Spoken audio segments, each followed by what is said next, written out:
Delroy, welcome to the show, my man. Thank you very much for doing this. I really, really appreciate it. Thanks for inviting me to be on your podcast. It's an honour. Nice, awesome, man. So I kind of spoke to you a little bit just before we started there.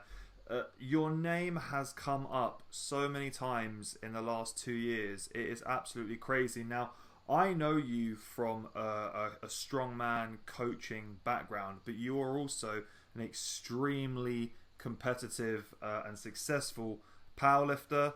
I've also been doing a little bit of digging as well. You also were a Commonwealth level Olympic weightlifter as well. That was correct?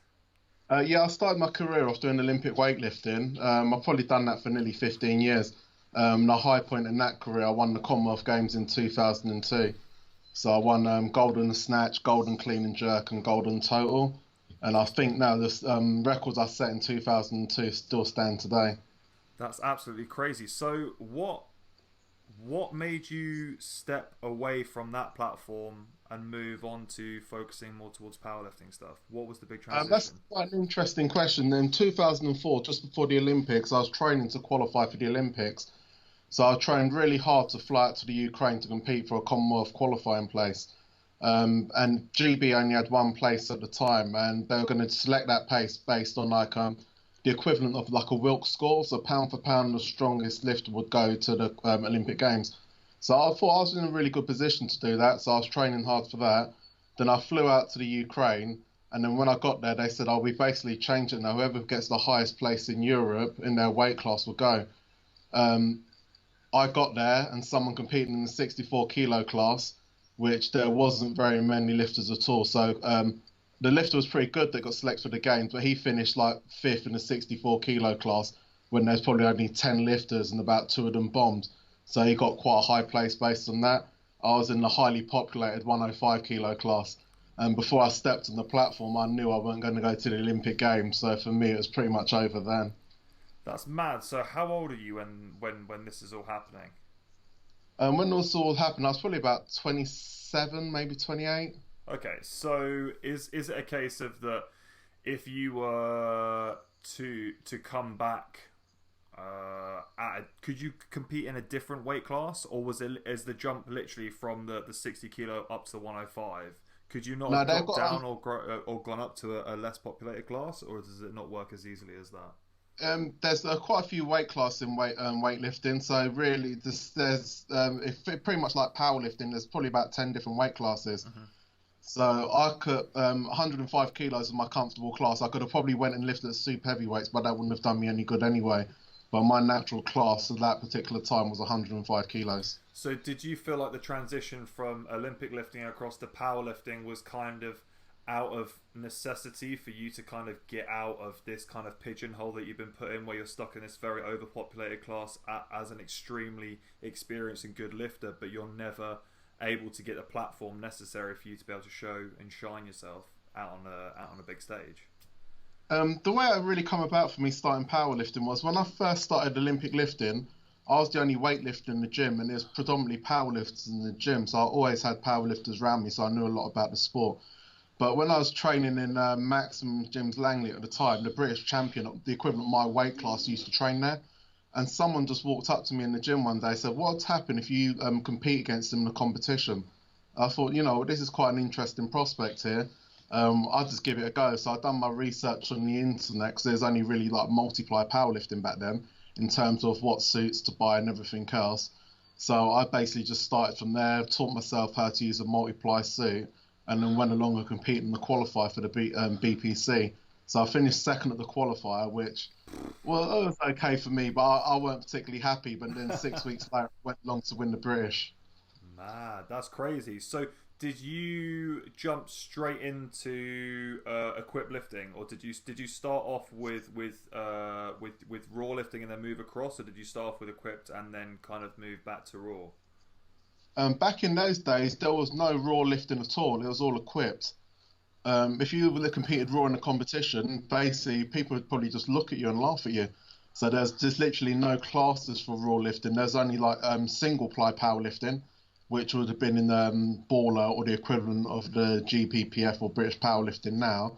And then there was multi-ply powerlifting in the BPC. But when I sort of done my research and started looking into it, the lifters in the BPC and that sort of world of that were more inspiring to me because there was a lot of the West Side guys who were competing in the world of powerlifting, and you had guys like Steve Goggins, who was the first man to do a 500 kilo squat. Then when I saw that, I was just blown away, and I thought, this is what I want to do. That's mad. So when you first came into powerlifting, what were your goals going into it? Was this kind of something that you were kind of going to say, just like you did with your Commonwealth, like, I'm going to take this as far as I possibly can, and were you like, I'm just going to dip my toes, see where I come in my first competition, kind of feel it out? Like, do you have that hyper competitiveness where you're like, it doesn't really matter what I'm going to do, I'm going to do it balls to the walls, I'm going to do it to the best of my ability regardless? Oh, back then it was balls to the wall. But when I originally first, all I wanted to do really was a 400 kilo equipped squat.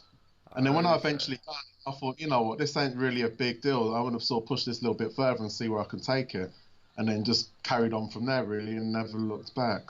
That's mad. So how do you feel kind of from, throughout your lifts and your career and kind of your age now, how do you feel you are with equipped versus unequipped lifting? Do you prefer to do one more than the other now? Do you find that one is better suited to you? I hear a lot of people say, not necessarily because you're good in a suit, you're not necessarily good raw, and vice versa. You could have people that are good raw lifters that aren't necessarily very good equipped lifters. I'll answer that question with just a quick analogy between raw and equipped lifting. So if you went out there and you compared the pole vault to the high jump, that's what the difference is basically. The pole vault, you use a piece of equipment to go over the bar, and high jump, you don't use any equipment to go over the bar. And that's the same thing with raw and equipped powerlifting. So basically, you're jumping over a bar, but you're just using two different methods to do it, and they're two very, very different sports. So when it comes to equipped lifting, would you say that is it a case of what the equipment is being used, or is it the lifter, or is it the combination of both? Like, what is it? It's the combination of both. You can't just put a lifting suit on and think, you know what, I'm going to actually put another 50 or 60 kilos straight on top of my squat. The first time you put a lifting suit on, it hurts and it feels so uncomfortable and it's very off-putting. It's one of those sort of things you've got to persist with and actually learn how to use the suit, and that just takes time. One of the big differences between equipped lifting and raw lifting is if you lift equipped, basically the smallest mistakes or technical mistakes you make, you get punished very, very badly for. In the raw lifting, you can kind of get away with a little bit more in terms of technical errors. So when you look at your raw lifting, is it a case of that you find that the sloppy lifts can get through easier because, like you just said there, like, whereas with the equipped lifting, you don't have that breadth to kind of Yeah, work within. You don't have that chance. yeah, you don't have the margin for error. So, for example, if you're doing a raw squat and you've got a little bit of forward lean, you could probably get away for that and compensate for it in another area. But if you've done that with a suit on and you've got a little bit too much forward lean, you'll end up the suit will just basically pull you forward and pull you out of a line. You'll end up with a failed lift. And bear in mind, the weight's going to be significantly heavier. So obviously, you train a lot of athletes that aren't necessarily just powerlifters. Like I've spoken about, you train powerlifters. I know various different strongmen who you coach. With your training and your methodology, is it very much a case of it's a case by case kind of practice? Is it a case of that you kind of get all of your athletes to perform certain aspects of your training style? How do you tend to operate that across all your different platforms? Everyone's an individual as far as I'm concerned. So when I've actually seen that person lift, see how frequently they can train, what their recovery is like, how much volume they can handle, then the training program's tailored for them. I don't just give down like a watered down version of my own training program to people to follow because that just wouldn't work. 100%. So when you're looking into like powerlifting athletes, what would you say are kind of main areas that you tend to find keep creeping up with kind of weaknesses and deficiencies? Is it a case of the vast majority of people are weaker through the hammies or the quads, or is it a lower back problem, or is it just technique with a lot of people? What do you tend to find keeps on cropping up for you? Well, I think technique and muscle weaknesses work hand in hand. So if you give it like an example, if you see someone deadlift, and everyone can relate to this very well, they can do a deadlift when the weight's really nice and light. They can maintain perfect form. Their back can stay nice and straight. They can keep their hips down, and they can pull a weight, and they look really, really good. But as soon as the weight gets a little bit heavier, the form starts breaking down. So they start rounding their back, or their knees will cave in, or their hips will shoot up. Those technical errors just come down basically through weak areas of the body. So if you address the weaknesses so they can maintain better technique, they're going to be stronger in the long run. But what a lot of people is, they don't address those weaknesses. What they do is say deadlift week after week, month after month, and wonder why they're not improving. They're not improving because they're not addressing their weaknesses. So would you, in that instance, so let's say that you've kind of everything that you've said there is the case, and they're getting around the back and the shoulders are rolling forward. Would you then, as a coach, say, okay, take the deadlifts out because you're unable to perform these to a high enough standard, and just work on these accessories, or would you say, okay, let's take the deadlift down, go a little bit lighter, and then we're going to really focus on these accessory key points to build up, I don't know, the muscularity in your upper back and traps to hold your shoulders back, or kind of working on your core strength to be able to maintain better posture through the lower back? Like, how would you go about doing that? I think you have to address on everyone's individual needs because you've got to bear in mind a lot of people are quite impatient. So if I took the deadlift out of their program completely, they'd get very impatient and wouldn't basically want to follow the training system. Also, if I made the weights too light for them, they probably basically lose motivation to train and push themselves. So what I tend to do is do it over a much, much longer term period. So what you find is I'll address the weaknesses and I'll basically start off with a nice weight at the beginning of the training cycle and actually build up to a max. But you notice every training cycle they peak, each time it'll get a little bit better each time. So after 3 to 4 training cycles or training blocks, you notice the technique will be able to maintain it a lot better at the heavier weights. You can't just sort of drop the weights right down. So it's just people haven't got the patience for that. It's interesting that you said that people don't have the patience.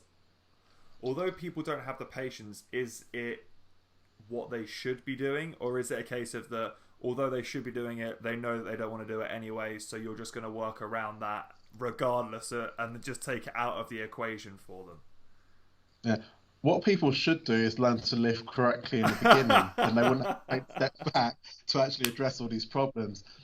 But what I tend to do, if the techniques, we just work to a point where the weight's heavy enough and it's challenging enough where they can maintain the technique and work to that point. But you find when you address the weaknesses, every time you go that little bit heavier, okay, you might get a little bit of technical breakdown, but every training block is a little bit less. So you actually perfect over a much longer term period rather than try and fix it in one go. And also you take the feel of the heavier weights away from people, so then start losing confidence that way as well. So I'd still build them up. So what I'd do is look for like small changes every training cycle in terms of maintaining their technique. And then you find over a 6 month or a year period, basically their technique will improve significantly and they'll still keep the feel for lifting the heavier weights. Yeah, 100%. Now, when it comes to someone like yourself, who is obviously an incredibly experienced lifter, you're an incredibly successful lifter, and you're incredibly strong, how do you then go about doing that for yourself? Do you have a coach? Do you just record yourself and critique yourself? How do you, as a man who is, at the upper echelon of his sport, how do you go about doing that? Well, what I do, I pretty much record all of my sets and I review them in between sets. And then if there's something I'm not quite happy with on my following set, I'll aim to improve that. But with me, I've got far less sort of muscle weaknesses than the other people would have. And mine would be more sticking points. So then what you find is more lifting variations come into play to actually strengthen that position rather than basically working on weaknesses to maintain your technique.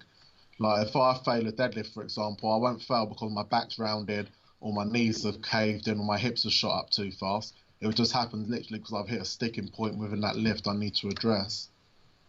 100%. So for yourself, would you then go down in the weight from there, find the sticking point, and then work through the sticking point and then build back up? Or do you just kind of, again, just work around that sticking point with your lifts, kind of doing like your pause deadlift or maybe something from higher up the shin or kind of knee height, something like that, like a block pull? Yeah, I'll be using more sort of like pause deadlift deficit deadlifts, use accommodating resistance like bands and chains. Those are always good as well for those sort of sticking points. So I'd bring those tools into play a lot more. And when it comes through to your coaching, obviously, when you get into bands and chains and stuff, you're kind of looking at the more technical end of the scale. Do you tend to get a lot of your athletes working with bands and chains where possible? Or is it a case of that for a lot of them, just doing the gym work and the lifts and making sure their squat is 1,000% and making sure that their bench is this and that their deadlift is that is enough for them? Yeah, what I normally do is basically working on the technique of the lifts, bringing some basic variations into play, and I don't throw all the tools I have at them straight away in one go. So what you do, you use one of your tools. When they hit a plateau, then you always got other things to add into the equation they're training. But what a lot of people tend to do now, they've got the internet, so all the bands, chains, and speciality bars, rather than to save those when they hit plateaus, they'll be using all those things from day one the minute they start training. So you So take a lot of the sort of tools away that you can actually use to break through plateaus with. So that's a really, really interesting point that you've kind of made there. So you feel that for a lot of lifters now, it's a case of that because there are so many tools out there, rather than getting as good as they possibly can first, they're kind of jumping the gun, maybe only getting 60% there, then introducing other factors like bands and chains and board presses and other different technical factors, which is then taking them surpass where they were, but they hadn't unlocked their full potential before they got there. So is that kind of what you're saying is happening now? Yeah, well, it is. They just haven't built a good solid foundation and spent enough time doing the main lifts to actually learn to lift correctly and get themselves as strong as possible performing just the basics. Because what you need to do before you do anything in your advanced things, you always need to get the basics right and then build on that. So why do you think that is? Is this just an impatience thing? You know, people are seeing people on Instagram lift, squatting 500 kilos in sleeves now, and everyone feels like they should be there in a couple of years of lifting. Is it an impatience thing? Is it people are just silly with their programming? It's a little bit of both, to be honest. Everyone wants to run before they can walk, so they want to be the best they could possibly be, or to lift the biggest possible weight. But I don't think how they're going to lift it and how they're going to lift it long term.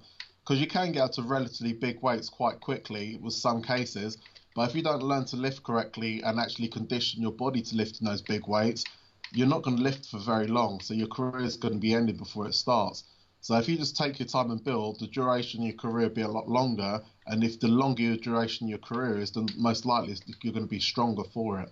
100%. So that's a very interesting point there. So what do you tend to do for your kind of recovery and looking after your body long term? What sort of things do you implement into your kind of training cycles or deload cycles or recovery cycles that you use to keep yourself in shape? I have regular deloads in my training programs. That's always key. Always make sure my sleep's really good, my diet's good as well. Because everyone looks at all these fantastic recovery tools out there. Let's go and have an ice bath or various other things, but they haven't got their basics right. So the basics are, if you sleep right, you eat right, you're going to have much more optimal recovery. And then the other tools just make basically a small percentage increase on top of the basics, but nothing's going to beat sleeping and eating correctly. So do you have a minimum amount of sleep that you aim to get each night? Yeah, my sleep average, I probably sleep probably at least 7 to 8 hours a night, minimum. And if I have a bad night's sleep, it's probably a little bit less than that. But on average, I'll be getting 7 to 8 hours sleep a night. So if I have one bad night's sleep, it's not really going to affect me that much. But if I have two or three in a row, then that's going to affect my performance significantly. Yeah, So all it is what you do on a more consistent basis rather than just one-offs. 100%. And with your nutrition, do you follow kind of a strict regime in terms of your calories you're consuming? Do you follow strict macro patterns? How do you operate your nutrition? Mine's more instinctive now. I've done in the past when you sort of follow macros and everything else, but I always make sure I get a good solid base of protein, and a good amount of carbs to actually fuel my workouts, and then just sort of build the rest in around that. I don't really eat a lot of junk food or anything like that. I do, but I eat everything in moderation. So if I do eat like junk food, it'd be once in a while or a little bit in conjunction with my normal diet. So with me, everything in moderation works best, and you can keep those sort of things going much more long term then. 100% sure. Yeah, that makes sense. So with your nutrition, I guess from a powerlifting standpoint, if you're working just within weight categories, do you tend to find that people get quite lax with their nutrition because it's a case of, oh well, I don't have to worry about weighing this weight until kind of 12 weeks time, etc., etc., and then people are getting down to the last week and they're going, oh, I'm still kind of 2-3 kilos over, and I need to shed this weight before I step on stage. Yeah, sometimes I think powerlifters get sloppy in the nutrition. You get a lot of schools of thinking. You get certain powerlifters just eat and eat and eat, put more and more body weight on just to lift bigger weights on the bar, which that's not really going to help your health for long term. So if your health's going to be pretty poor, you're going to limit what you're going to do later in your career. Then you get the other side of where people basically will just manipulate their body weight, so they're competing in classes which are less competitive. So they take the easiest option. So what they'd literally do is maintain their sort of weight at a certain level and then do big weight cuts to avoid stiffer levels of competition. I'm not really a big fan of in powerlifting. They have like 24-hour weigh-ins where you can weigh in 24 hours before. That just gives people like too big a scope to lose too much larger amounts of body weight. Yeah. So you get someone who competes in, say, I don't know, 100 kilo class, and they say, yeah, my Wilt score is this based on 100 kilos, or I've squatted this, which is the British record at 100 kilos. Yeah, okay, you've done that, but when you actually stepped on to lift that weight, you probably weighed 110, 112 kilos. So I'm not a big fan of that side of things. So I think with powerlifting, I think you need to sort of, you have your optimal, your body weight you start out at, and as you get stronger over time, you find your weight will naturally increase, so you develop muscle over time. So you need to work with what your body's telling you in terms of that, not just sort of force feed yourself to put weight on or starve yourself to take weight off. So do you like your athletes to be kind of on the leaner end of the spectrum, so you're kind of encouraging more of that kind of that Wilt pound for pound kind of strength rather than kind of, well, I mean, I can speak for this because I kind of spoke about it jokingly with Ben the other day on the podcast, saying that there's kind of this notion within strongman that it's kind of, it's okay to be fat because it's part of the sport, but that's kind of very, very quickly kind of getting crushed out because the aesthetics is coming in there. So do you tend to find that you want your athletes to be as lean as possible before they start to put on that kind of strength and size? Everyone's a little bit different in terms of sort of what sort of body fat their percentage their walkout around that naturally. So some people are naturally very, very lean, and other people naturally store body fat. I'm a big fan of basically lift at your healthiest weight. If you're healthy, basically your training's going to be better. You're going to be recovering better from training. You've got less risk of injury. And also, you've got to think later on in life as well. Okay, it might be great walking around 180, 200 kilos in your mid to 20s to early 30s, but what happens when you get to your mid 40s and 50s? And that sort of thing. So you've got to think about things, what's going to happen later on in life if you do that for too long and the implications behind it. Like, for example, if you walk around a body weight of 180 kilos, think about the stress that are on your kidneys and other organs just walking around at that weight. Yeah, If you've done that for a long-term period, you're going to pay a price for it. So, have you been to a point where you felt that you've been too heavy for what your body should be at, and you've stepped back from that because you felt that way, or have you kind of got to that point and realised that actually, yeah, I can lift some pretty decent weight and continued on, and then kind of reflected back on that? I've never really forced my body weight up. As I've gone over time with the amount of training and everything else I've done, my weight's naturally always gone up. So when I was like first started competing in the 110 kilo class, I was weighing 105s and that sort of thing walking in. I never force fed myself just to pile body weight on. The weight went on consistently over time. Like it might have been a kilo here, a half a kilo there, but gradually my weight's gone up over time. I've never really forced it up. And how, obviously, the idea of you want to have that long-term progression throughout your career. So you're consistently gaining, obviously, strength and size, and your body weight will increase. So for yourself, with kind of with the rest of your career, will you increase in kind of your categories that you're going to be going into from now on in, or are you very much comfortable with where you're at now and you don't really feel like you ever want to creep up with your body weight or your classes? I think my body weight would probably slowly creep up, but to be honest, I was competing at 110 kilos, and then the weight cut got a little bit too much, and then so I started lifting 125 kilos, so that's like 15 kilos more. My weight's gone up to about 116, 117 now, so I've got a lot of scope. So basically, small increases along the way, but I can't see myself ever lifting any heavier than in the 125 kilo weight class. I can't see that happening. And how have you found the jumps from the 110 to the one? Is it, you say 120 or 125? 125. Yeah, it's been pretty good. My strength's improved and everything else. I'm not one of these people. I'm not interested anymore, really, in terms of I'm competing against guys that big and everything. I'm more interested in my own performance and actually putting the best performance I can. And if it's competitive with the guys in that weight class now, then so be it. If it's not, I'm doing it for me now, because at the end of the day, I'm 44 years old now. So I'm just trying to be the best I can be. I've got nothing to prove, and I ain't really got to chase anyone. So it's all about what I want to do for me. And if I beat some of those people along the way, then it's all good. 100%. So that is very interesting that you've gotten to that point, because I want to talk about that. So with that in mind, what is it that you're going for now? Because am I right in saying you've got, is it the Andy Bolton Challenge coming up soon? Yeah, it's the Andy Bolton Deadlift Challenge Scotland. The main reason I'm competing, to be honest, is just to support Andy's charity. Me and Andy have been friends for a long time, and he's been very inspirational to me over my whole powerlifting career.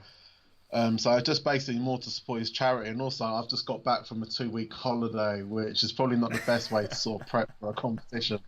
So I'm going out there just basically to lift and enjoy the lifting, and just help support the charity more than anything else. That's awesome, man. I love that. So do you have kind of key competitions throughout the year which you're looking to kind of peak for, or are you kind of saying, okay, I kind of know what my rough totals are now, I just want to get this lift to this lift to this lift to this, and I'll just enter into any kind of federation based event to legalize the lift, and then I'm happy? With me, I've got a few goals in terms of competitions, and to be honest, I don't really look at federations. I just want to pick like better competitions to compete in, and also where the judging is going to be pretty good, because there's different standards of judging in powerlifting. So for me, I want to compete at Tattooed and Strong in March, which is always a very, very good deadlift competition. And it's become quite prestigious over the last few years as well. So I'm hoping if Lawrence Chardley's listening to this, Loz, please lift at Tattooed and Strong. I've waited for a long time now to have a rematch with you. So he's been called out now, that's it. He's going to be sweating. Tattooed and Strong's always a good one. And they've had a lot of very good lifters lift there over the years. Later on in the year, I'll probably look at competing at the ABS Pro over in Ireland, which is quite a strict powerlifting competition. And also the WRPF European Championships are going to be in the UK sometime next year. So I'm looking at competing in those too. That's awesome. And is it a case, do you have kind of numbers in your head that you're wanting to hit going into those meets? Or are you still kind of feeling it out, seeing how the body's feeling kind of post vacation and going from there? My number one goal above anything else, I want to pull a 400 kilo deadlift in raw in powerlifting competition. That's one of my goals, and also to squat 350 kilo squat in knee sleeves. Those are my main two sort of goals at the moment I'm sort of working towards. That's mad. So what is your closest pull to that 400 previously? I've pulled 385 quite comfortably, and I've pulled 390 kilos in a suit, but that was quite a few years ago, and I haven't really put a deadlift suit on to do that. My training, I'm a lot stronger now, and I'm a lot technically better now than when I pulled that 385 kilos. So that should jump up quite a lot for next year. And what's made that change? What's happened there? Is that just something that you found in and of yourself, a weakness that you kind of have analysed and got stronger at, and now that's shot up? Where's that come from? Yeah. I had a few hamstring injuries over time, and that was probably my biggest limiting factor on the deadlift. So I just spent a lot of time addressing that and actually getting my hamstring stronger. Not so necessarily stronger for anything else but deadlifting. So it's purely like a specific hamstring strength for deadlifting I've been working on. Okay, and was the hamstring, were the injuries from powerlifting previously, or was this from other sports? No, from powerlifting, it's probably my own stupidity, really. I was competing in the World Championships quite a few years ago, and I got basically a small hamstring tear on my first attempt. But being stubborn and I wanted to win the competition, I went out and took another attempt to try and win the competition with a torn hamstring where I really shouldn't have done it. And just made things worse from there. So I sort of recovered from that and then had like small reoccurrences along the way. But I've sort of addressed that, so there should be no more reoccurrences with hamstring tears. So how long was the recovery from that? If you look at basically starting back, then going back into training and re-tearing it again, the recovery's probably been about 3 years to That's actually crazy. get it to 100% to a point where I think my hamstrings are pretty much rock solid and won't go again. So it's taken a long time to address that because they've That's got to a stage where they're pretty strong, but they're still fairly vulnerable. So I've had to sort of really work hard to actually take that vulnerability away.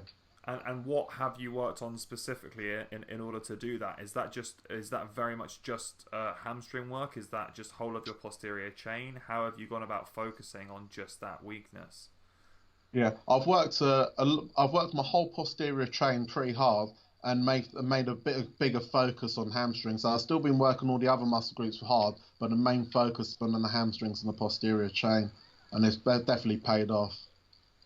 100%, 100%. That's awesome. It's very cool to hear that that you feel that you're in a position now where you're actually able to put out what you want to be kind of pushing rather than being. There's nothing worse than being limited by something that is quote unquote kind of not your fault, i.e., an injury where you can't really push past it because you know you're going to only just do more damage. So it always sucks to be kind of on the back foot from that.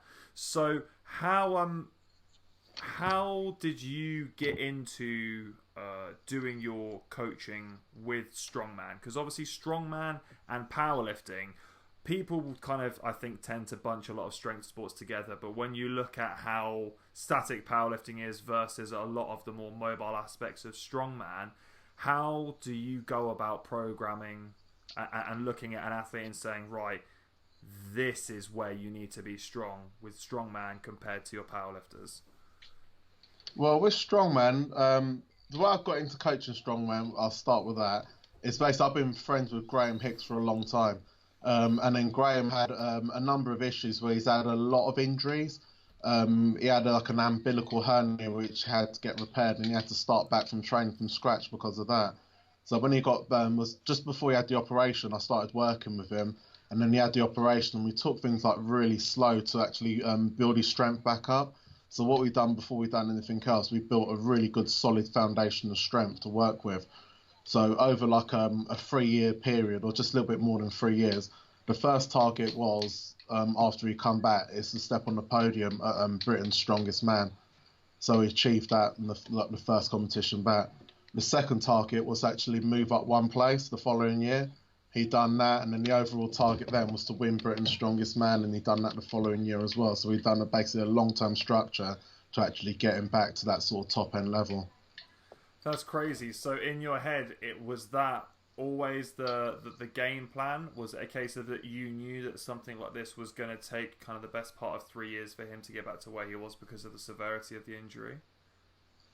Yeah, it was always going to take a long time. The key thing was just being patient and not rush.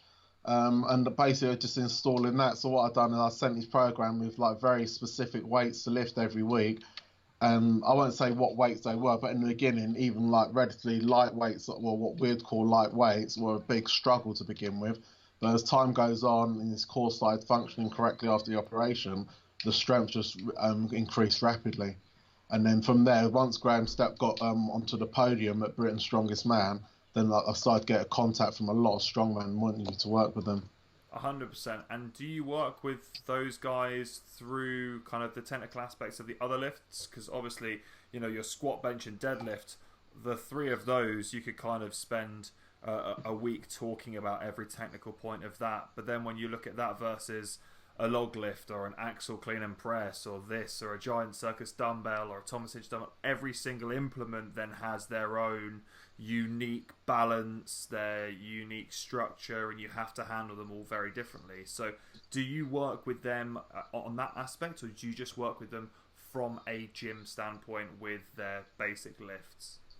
What I normally do is basically it's all about strength. So I'll just work on getting them as strong as possible first. And then if you get that good strength base, it's easier to move on to the other events. Because what a lot of people, when you see them going to strongman, is they don't build a good straight base of strength for their gym training first. They think, I want to try strongman. Don't really spend a lot of time in the gym, just do event after event after event, and wondered why they're injured all the time or just not improving at all. So before you do anything, you need a real good strength base of training.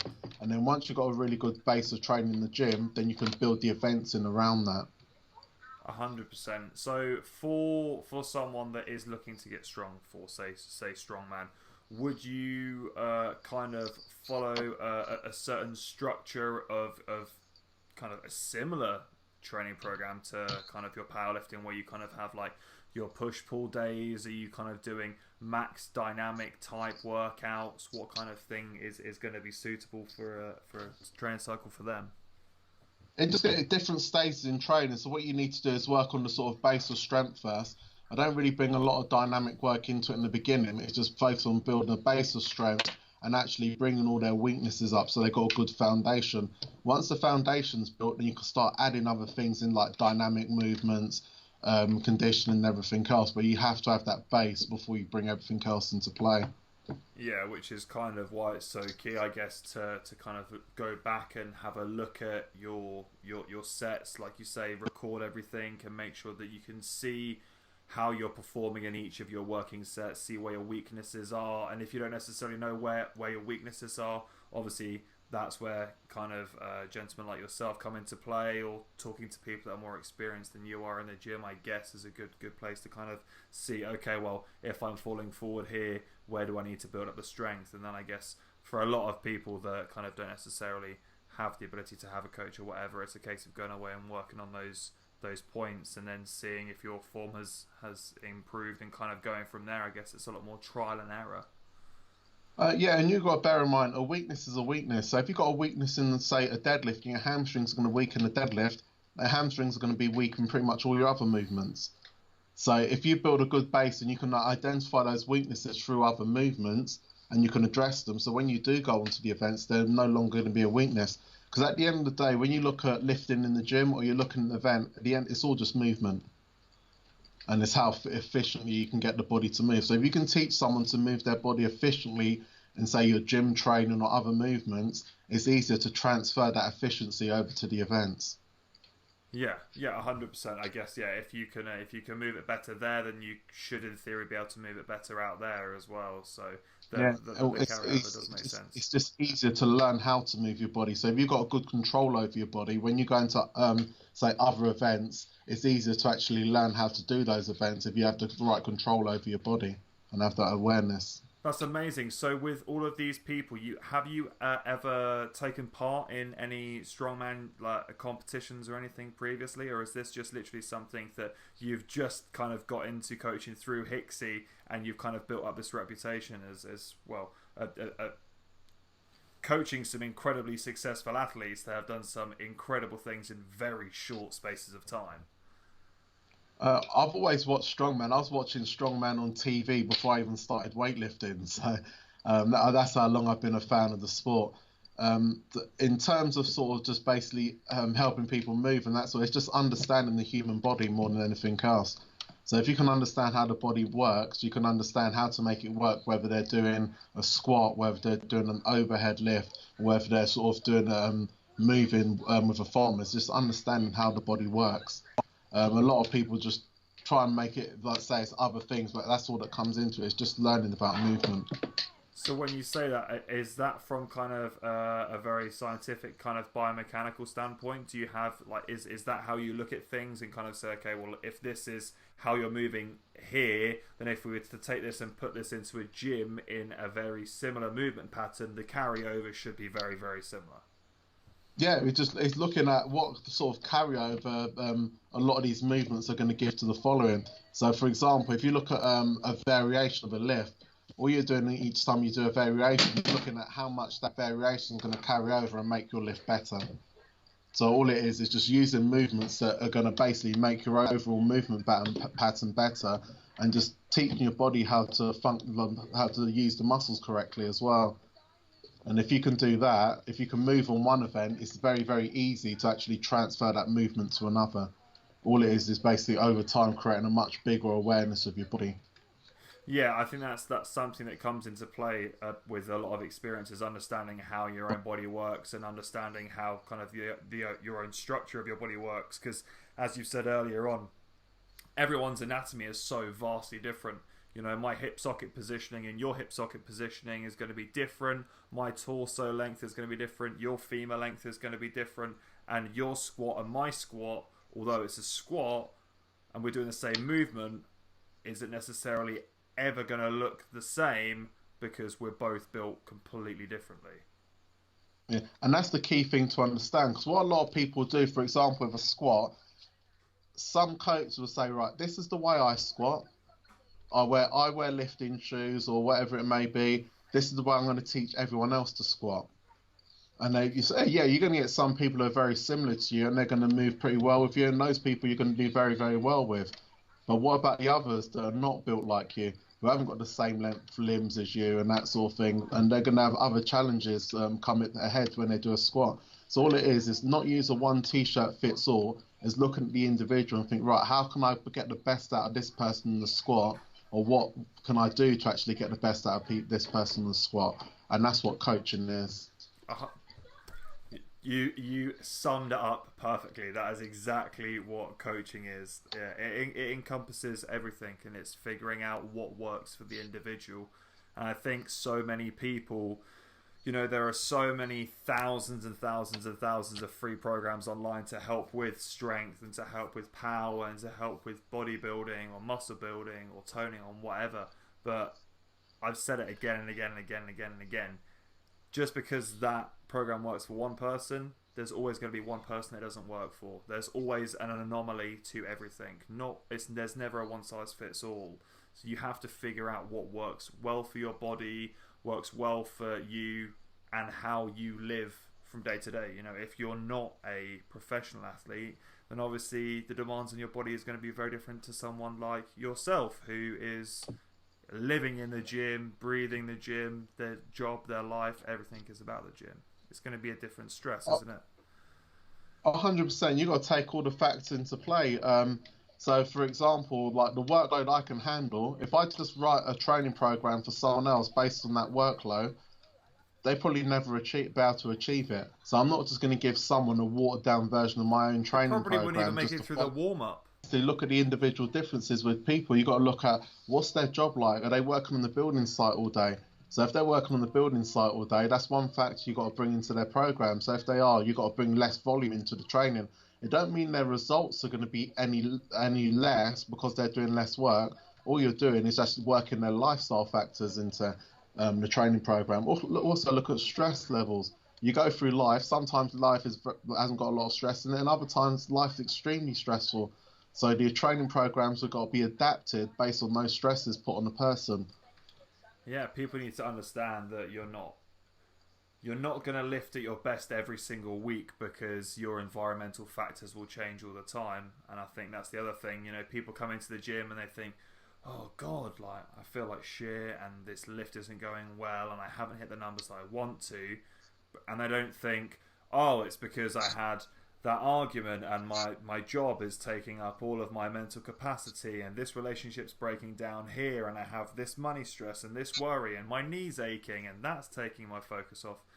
You know, there could be 1,001 different things that are affecting everyone from day to day, but I don't think a lot of people spend a lot of time thinking about those little things, which might seem like little things, but actually they're pretty huge things in the grand scheme of things. Oh, without a doubt. What you need to, your training programs have to be a little bit more flexible. They can't be so regimented to say, you know, I'm going to walk in the gym and say I'm going to do 200 kilo squat for 5 sets of 5 this week. what you need to do in the actual fact is actually building the window. So, okay, if I feel really, really good, 200 kilos is going to be the top end I'm going to work to. If I don't feel that great, what's the bottom end of the scale going to be? So you need to work out a scale. So if you say, right, I'm going to have a weight range between, say, 180 to 200 kilos, within that weight range, I'm going to do 5 sets of 5. So if you have an absolutely crap day, you're still going to get your 5 sets of 5, but you just do 180 rather than 200 kilos. Also, one thing people always forget is your body has no idea what weight is on the bar. They don't understand that. Your body only understands stress put on it. So if your body's relatively stress-free and there's not a lot of pressure on you, you feel really good, 200 kilos is going to put only the same amount of stress on if you feel crap and you can do 5 sets of 5 at 175. The stress on your body is going to be exactly the same, and your body only responds to the stress that's put on it. So that's one of the things that people always seem to forget. Yeah, it's beautiful, and it's something I've mentioned it a couple of times with my clients, and it's kind of, you can see a light bulb goes on in their head when they go, oh yeah, actually it's just the number, isn't it? The body hasn't got a clue whether that's, 125 or 127.5 or 135 or 200 kilos. It just knows whether it's heavy or light. That's the end of that. I think that's an awareness that a lot of people need to start kind of implementing into their own training, because I think that's probably something that could save a lot of people from injuring themselves when they don't need to injure themselves. Oh, massively. That can save you from a lot of injuries and also increase the length of your career significantly as well. Because at the end of the day, if you can keep going for longer, putting more volume of work over time, you're only going to get better in that duration of time. If that time's cut short, you're never going to reach your true strength potential. Yeah, 100%. So what do you think has allowed you to have the length of career that you've had in this sport at the age that you are, with the numbers you're still able to lift now? I'm really lucky. Like at the beginning of my lifting career, I started Olympic weightlifting. I had a very, very good coach that taught me technique. And also, for example, if my technique was bad, I'd be sticking on the same weight. I was, for example, on the snatch, I stayed on the 30 kilo snatch for probably 10 weeks without increasing the weight once until I got it right. And once I got it right, and he said, okay, you got it right now. Now we can start increasing the weight. So I think that's what's given me the longevity over my career, and basically patience. If you can stick out like that in the beginning, like when you're a 15-year-old kid, and you can sort of like egos come into it and everything else, if you can stick out and learn the lesson there, it's much, much easier to be patient later on.